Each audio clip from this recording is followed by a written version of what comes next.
Alors bonjour à tous, un petit calcul ici d'intégrale, hein, c'est l'intégrale d'une fonction continue sur l'intervalle 1, 3, intégrale entre 1 et 3 de la fonction x sur x4 plus 1 dx.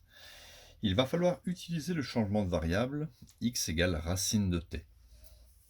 Alors, on y va. Donc ici, on a déjà trouvé x égale racine de t. D'accord? On va s'intéresser à dx. Alors, si x est égal à racine de t, si je dérive dx sur dt, je dérive x par rapport à t, on sait que la dérivée de racine de t, c'est 1 sur 2 racines de t. Donc je vais remonter ici le dt, de sorte que vous allez obtenir dx, qui sera égal à dt fois 1, c'est-à-dire dt divisé par 2 racines de t. Voilà. Le dx, on l'a déjà exprimé en fonction de t. X, on l'a ici, c'est racine de t. Et x4, on peut même l'écrire ici. x4, en fait, ça fait racine de t à la puissance 4. Et racine de t à la puissance 4, ça fait racine de t fois racine de t, ça fait déjà t.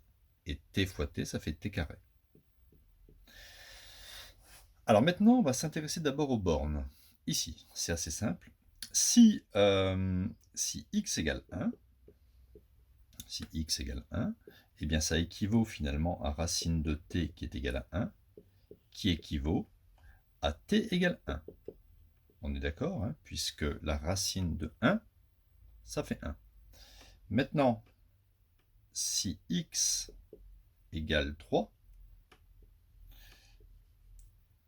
ça fait racine de t égale 3, ce qui fait t égale 9. On est d'accord, racine de 9, ça fait 3. Donc je vais pouvoir transformer mon intégrale. Alors regardez, cette intégrale sera égale, au lieu de mettre x égale 1, je vais mettre t égale 1. Au lieu de mettre x égale 3, je vais mettre t égale 9. Au lieu de mettre x, je vais mettre racine de t. Au lieu de mettre x4, je vais mettre t au carré, ici, t au carré. Et le dx, on a vu que c'était dt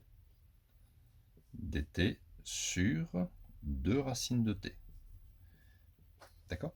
Donc ça m'arrange un petit peu, puisque je vais pouvoir barrer racine de t. Ça sera égal. Ici, il va rester un coefficient 1,5. Le coefficient 1,5, je le passe devant l'intégrale. Ça fera 1,5. Intégrale entre 1 et 9 de 1 sur t carré plus 1 dt. Voilà, donc je vais pouvoir trouver maintenant une primitive. Alors, une primitive connue de cette fonction, c'est arctangente de t, entre crochets entre 1 et 9.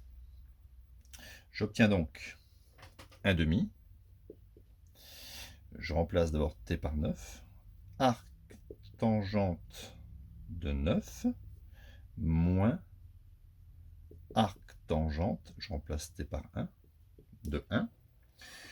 Donc, je sais que arctangente de 1 fait exactement pi sur 4, parce que tangente pi sur 4 fait 1. Donc, le résultat final de l'intégrale, ça sera donc arctangente de 9 moins pi sur 4, le tout divisé par 2. Voilà, n'oubliez pas de vous abonner à la chaîne, de mettre un petit pouce bleu si vous avez apprécié cette intégrale avec changement de variable.